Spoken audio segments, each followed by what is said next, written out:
Bueno, buenas tardes, hoy vamos a sustentar el parcial 2 de control. Listo, sabemos que tenemos el péndulo de Furuta, péndulo que tiene dos grados de libertad. Vamos a tratar este sistema por las ecuaciones de Euler-Lagrange, por lo que tenemos que calcular sus respectivas energías potenciales y energías cinéticas. Bueno, primero lo que vamos a hacer va a ser calcular la posición de la partícula del péndulo.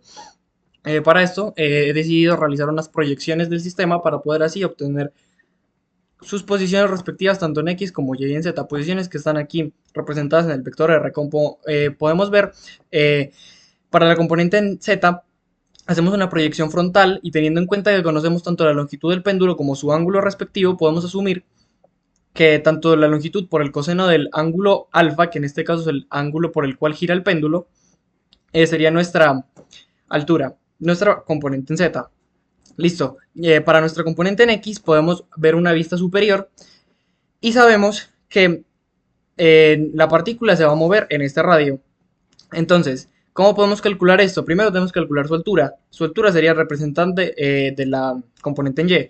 ¿Esto cómo lo hacemos? Como podemos observar aquí en el gráfico, podemos calcular primero la distancia desde el eje X hasta el inicio del péndulo y de ahí calcular su distancia respectiva hasta la partícula. Esto nos daría la componente en Y representada en el vector R y desde aquí hacer la resta hasta la posición de la partícula mediante el cálculo de este lado, lo que nos daría la posición en X.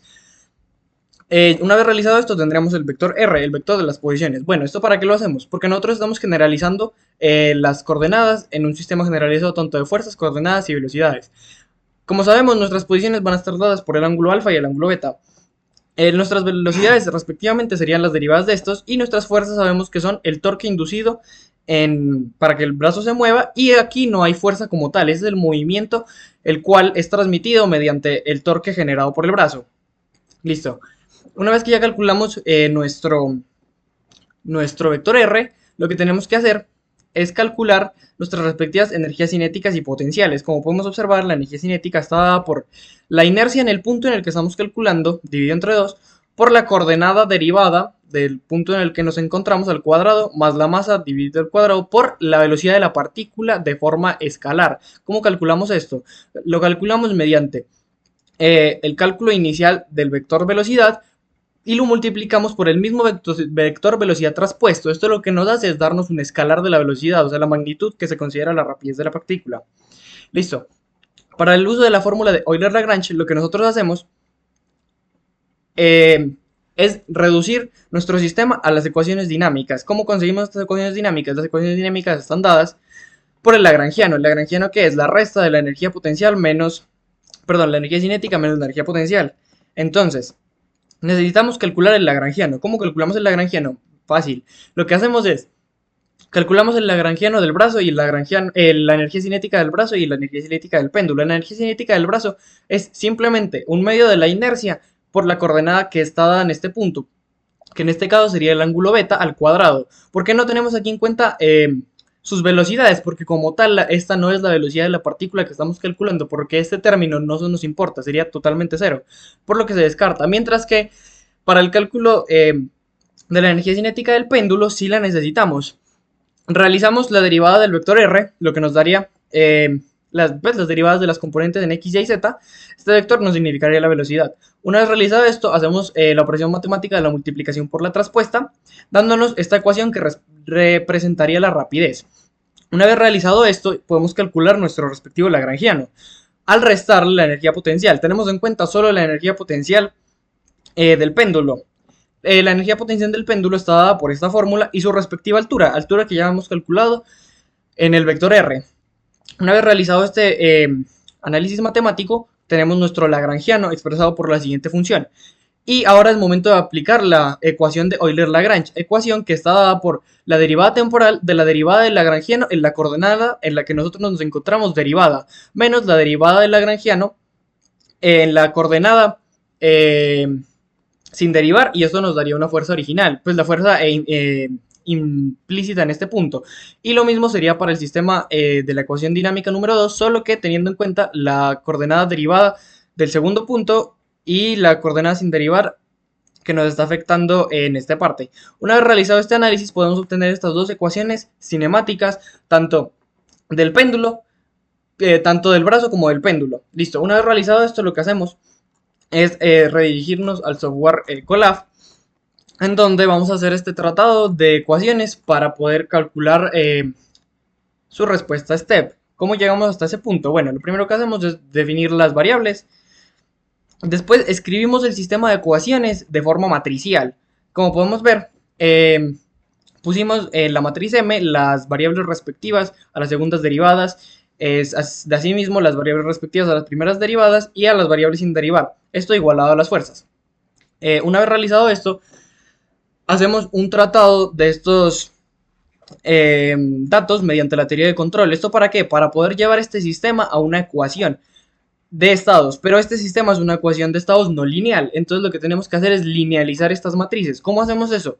Nosotros hacemos eso mediante el análisis del punto de equilibrio. El análisis del punto de equilibrio nos dice que ángulos muy pequeños en sus respectivas funciones seno y coseno se pueden asumir como cero o como el mismo ángulo.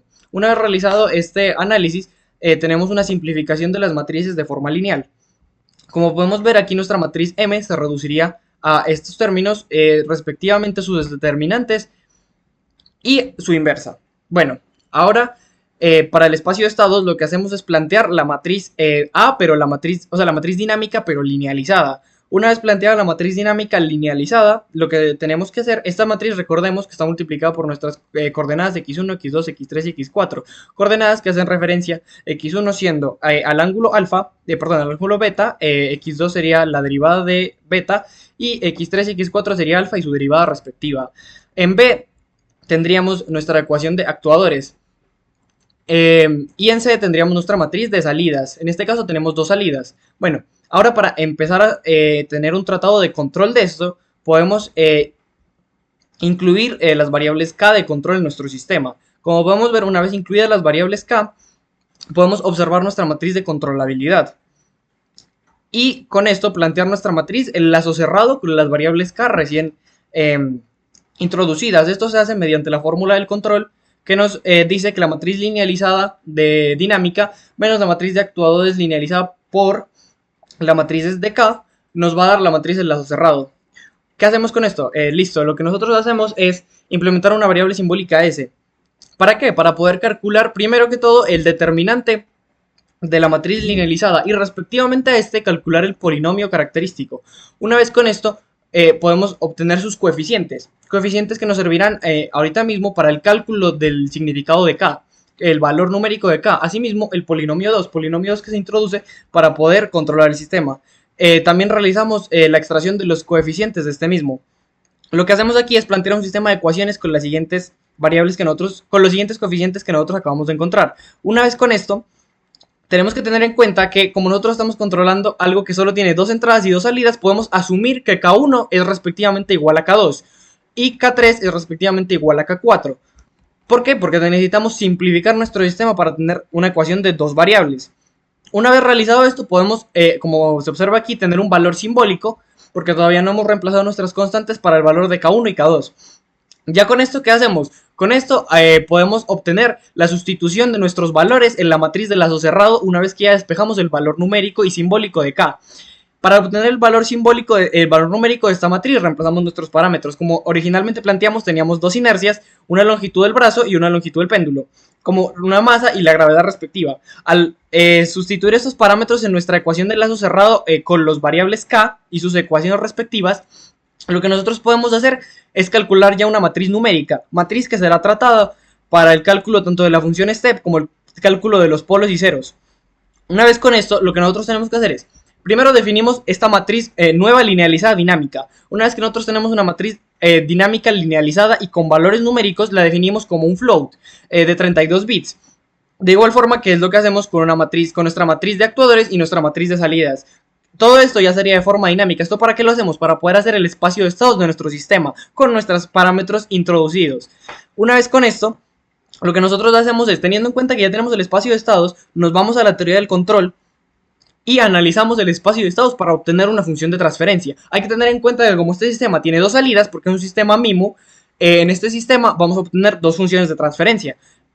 Ahora, Como podemos observar, estas funciones de transferencia son absolutamente enormes e ilegibles. ¿Nosotros qué hacemos? Utilizamos un tratado matemático para obtener los denominadores y los numeradores de las respectivas y reducirlo y simplificarlo. Una vez simplificado, podemos observar que tenemos una ecuación de segundo orden, ya que estos términos se simplifican, y una ecuación de segundo orden también, que estos términos se simplifican. Ya con esto podemos graficar un diagrama de polos y ceros. Una vez que tengamos el diagrama de polos y ceros, como se observa en la imagen, podemos ver que tenemos todo en el semiplano izquierdo y en el borde en el semiplano izquierdo, demostrando que está controlado, pero tiene una inestabilidad alta, o es propenso a una inestabilidad alta. Esto también se refleja en el step, ya que en el step, como podemos ver, es una función exponencial convergente, en donde podemos observar que a pesar empieza de una forma muy incontrolada hasta que se estabiliza y converge en un punto.